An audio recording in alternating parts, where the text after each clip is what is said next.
At 68, fans thought Steve Harvey had it all: fame, success, and a $1,000,000 smile that never faded.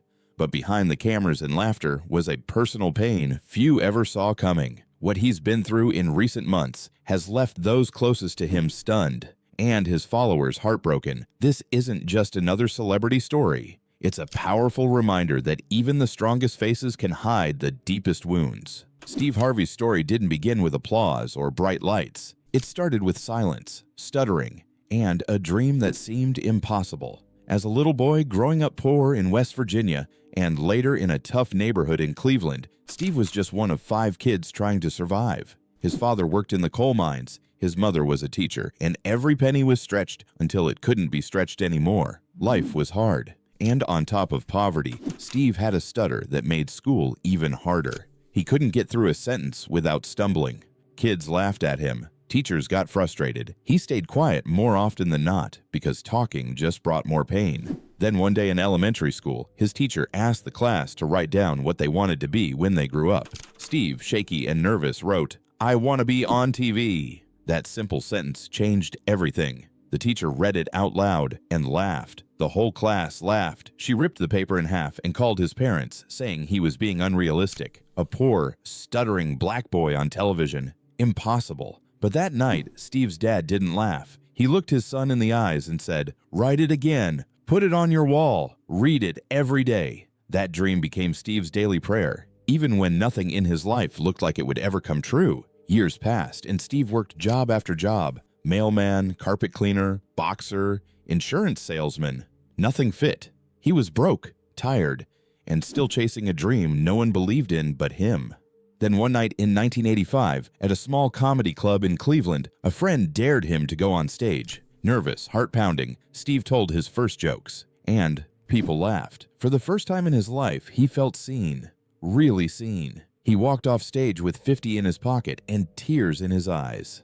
"I was born tonight," he whispered. That moment lit a fire in him. He quit his job and chased comedy with everything he had. He spent years sleeping in his car, broke, hungry, washing up in gas stations. But he kept going. He kept believing. That torn piece of paper from childhood never left his mind. And eventually, the world that once laughed at his dream had no choice but to watch him live it. Fame from the outside always looks like a dream. The money, the applause, the lights. It seems like everything anyone could ever want. But for Steve Harvey, fame came with a price so high, it nearly broke him. Long before the world knew his name, Steve was just a young man with a dream and a family. At 24, he married Marcia, a woman who stood by him when he had nothing but jokes and determination. Together, they had 3 children, twin daughters, Brandy and Carly, and a son, Broderick Jr. In the early days, they were just trying to survive. The cupboards were often empty, bills were higher than their hopes, and Steve was out night after night chasing comedy gigs that barely paid gas money. He was doing what he thought was right, working to build a better life. But while he was out chasing a dream, his wife was home holding their family together. The problem was, as his career started to rise, so did the distance between them. Missed birthdays, late nights, long road trips. Marcia was left raising the kids almost alone. Steve would later admit that chasing success meant losing moments he couldn't get back, and the weight of that tore their marriage apart. By the time they divorced in 1994, Steve had made a name for himself, but at home, things had already fallen apart. The laughter he shared with the world didn't reach his own kids, and that haunted him. But life doesn't pause. In 1996, Steve met Mary Shackelford. He believed this would be a new beginning, a second chance at love and family. They married and had a son, Winton, in 1997. For a few years, things seemed good. Steve was making real money. His show was gaining popularity, and his life finally felt stable. He often said Winton was his compass, the reason he kept going. But as his fame grew, so did the pressure. Long days filming sitcoms, hosting shows, doing stand-up, flying across the country. The work never stopped, and just like before, home life suffered. Mary wanted a present husband, not just a famous one. The small arguments became big ones. The time apart created cracks. And eventually, those cracks split wide open. Their divorce in 2005 was messy. It wasn't just personal. It was public. Mary went on to accuse Steve of betrayal, abuse, and worse. The tabloids loved it. The headlines were brutal. Everyone had an opinion, and Steve's name was dragged through the mud. Though the courts would later clear him of many of the accusations, the damage was already done. His reputation took a hit. He was no longer just a comedian or TV host. He was now a subject of gossip, a target. But the worst part wasn't the media. It was the pain in his son's eyes. Winton was just a child caught in the middle of a storm. After the divorce, he lived with his mother, and Steve was left with only brief moments. A weekend here, a holiday there. For a father who deeply loved his son, that distance was devastating. Behind closed doors, Steve was hurting. On camera, he kept smiling, telling jokes, entertaining millions. But off camera, he was struggling. He once admitted that he would sit in his hotel room after filming, alone and broken. He had success, but no peace. He had money, but no connection. And for a man who had already lost one family, this felt like failure all over again. Just when things seemed like they couldn't get worse, they did. Around the same time as the second divorce, Steve discovered that his taxes hadn't been properly handled for 7 years. Through no fault of his own, he was suddenly staring down the barrel of millions in back taxes, penalties, and interest. His talk show was going strong, but behind the scenes, he was nearly broke again. He went to an ATM one day and saw just $1,700 in his account, a number that burned into his memory. From the outside, no one knew. The public still saw the suits, the jokes, the shows. But inside, Steve was drowning. He was exhausted, ashamed, and afraid. He started working non-stop. Radio in the morning, meetings in the afternoon, stand-up at night. Every dollar he made went to the IRS. For years, he lived under that weight, and he kept going, not because he wanted to, but because he had no choice. He didn't want his kids to see him fail. All of this, the divorces, the money problems, the stress, wore on him. He developed high blood pressure, sleep issues, and constant anxiety. His mind was always racing, and his body was always tired. The fame that once felt like a dream now felt like a trap. He was afraid to slow down, afraid it would all come crashing down again. But he couldn't keep running forever. In the middle of all this came the Miss Universe mistake in 2015, the moment that nearly broke him publicly. One wrong name said at the wrong time in front of millions of people. The world laughed, made memes, called him every name in the book. He apologized, honestly, bravely, but the sting never really went away. It was just another crack in a foundation that was already shaking. And yet, Steve kept standing. Even when everything was falling apart, he kept working, kept showing up, kept rebuilding. He paid off the debt.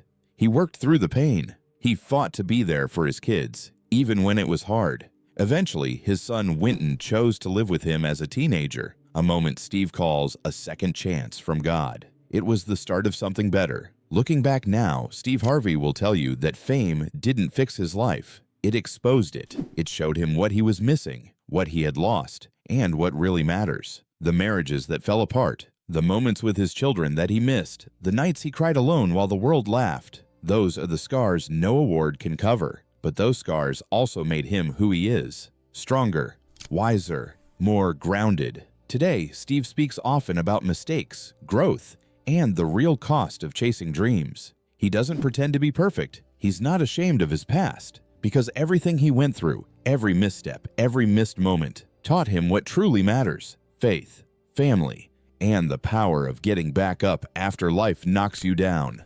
The fame nearly broke him, but it also refined him. And that, he says, is what saved his soul. By the time Steve Harvey met Marjorie Bridges again in 2005, he was a man who had already been through the fire. 2 failed marriages, public scandals, long, lonely nights, years of financial stress, humiliation, and emotional exhaustion. On the outside, he was still Steve Harvey, the comedian, the host, the man who made millions laugh. But on the inside, he was tired, worn down, carrying regret like heavy luggage he couldn't put down.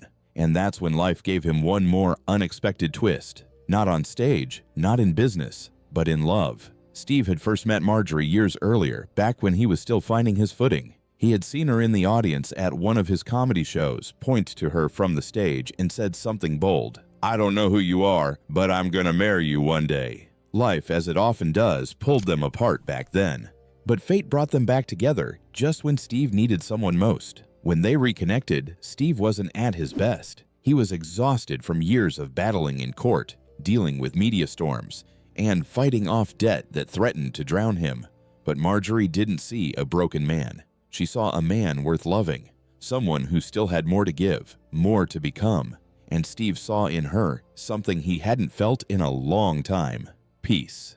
They married in 2007. Steve was 50 years old, older, wiser, and finally ready to be still. Marjorie wasn't just a partner. She became his anchor. Where Steve had once been driven by fear, by the idea that everything could disappear at any second, Marjorie brought calm. She reminded him to breathe, to rest, to trust. She didn't try to fix him. She simply stood beside him, steady, consistent, loving.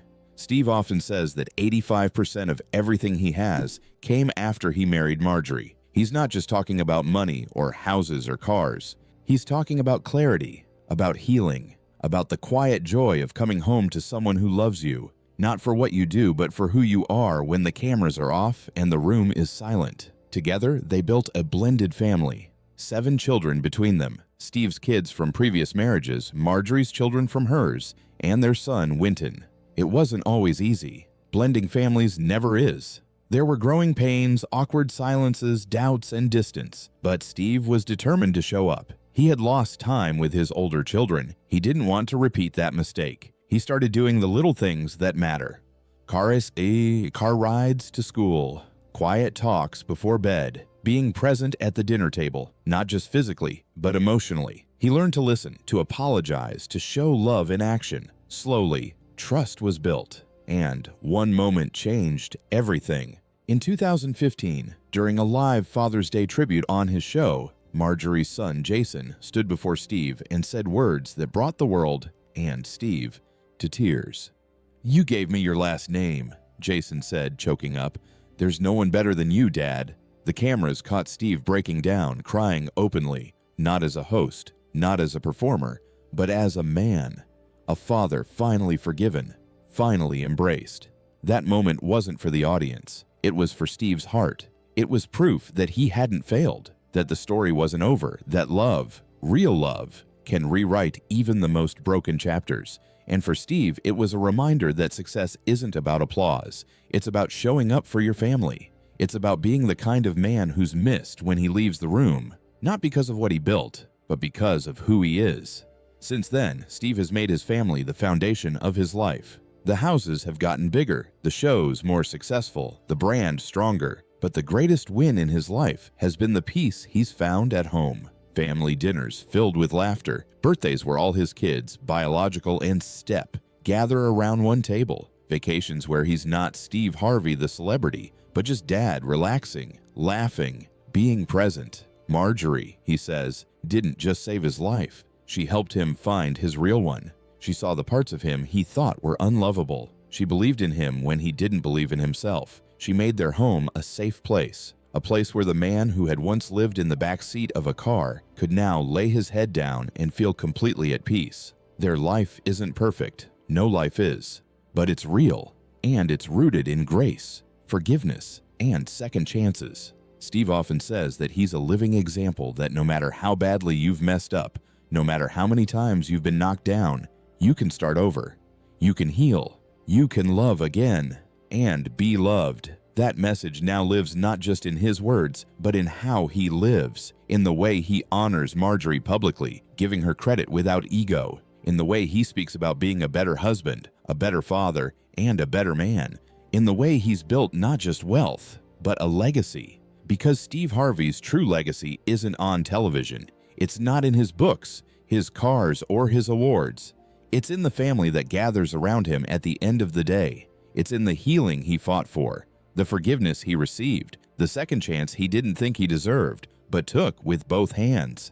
And now, when he looks around at his life, he doesn't just see success. He sees redemption. He sees grace. He sees the reward of finally learning that love isn't found on a stage. It's built at home, one quiet moment at a time. After everything Steve Harvey had been through, poverty, heartbreak, 2 divorces, financial collapse, and public humiliation, most people would have called it a day. Most would have said, "You made it through, now rest." But Steve Harvey isn't most people. For him, surviving wasn't enough. He wanted to build something bigger than his name, something that would last long after he was gone. Fame got him attention, but purpose gave him direction. Once the storm settled in his personal life and he found peace at home with Marjorie and their blended family, Steve began to think differently. He started asking himself bigger questions. What do I want to leave behind?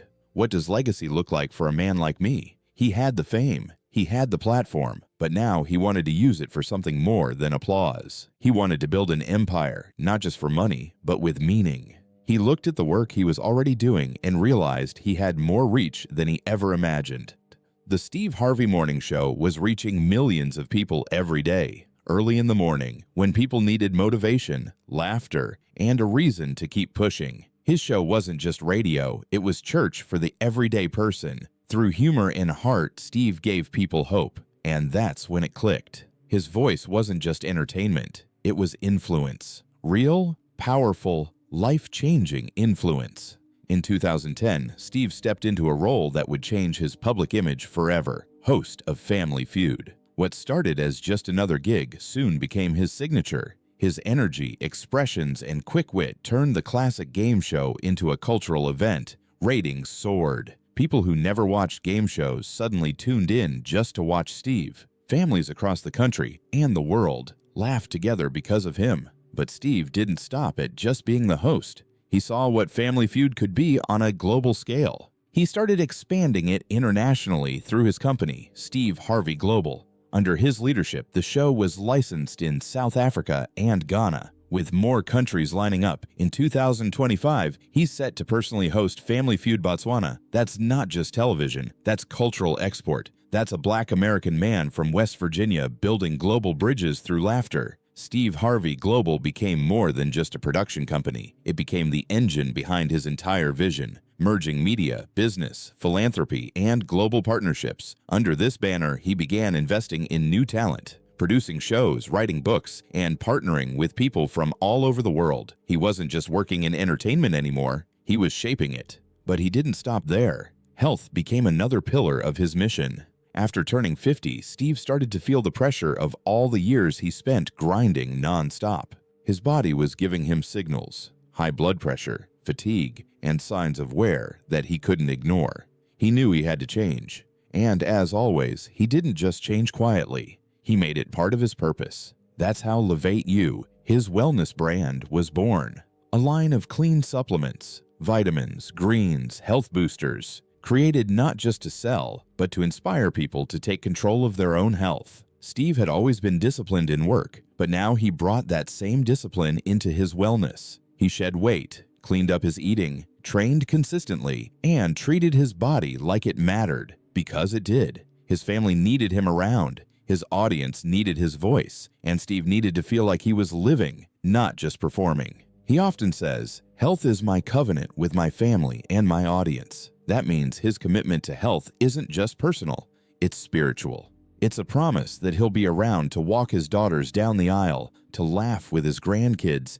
to keep showing up for the people who count on him. And as he built his health, he also built his wealth, carefully, wisely, and with a long-term mindset. Steve doesn't believe in relying on just one stream of income. He's been broke before, and he never forgot what that felt like. That's why he made it his mission to build multiple businesses, so he'd never be one bad day away from losing everything again. He created a philosophy and lived by it. Don't just get money, multiply it, diversify, expand, secure your legacy. That thinking led him to buy one of Atlanta's most luxurious estates, a 17-acre mansion that once belonged to Tyler Perry, with a hidden ballroom, private gym, spa, and sprawling grounds. The estate isn't just a home, it's a symbol.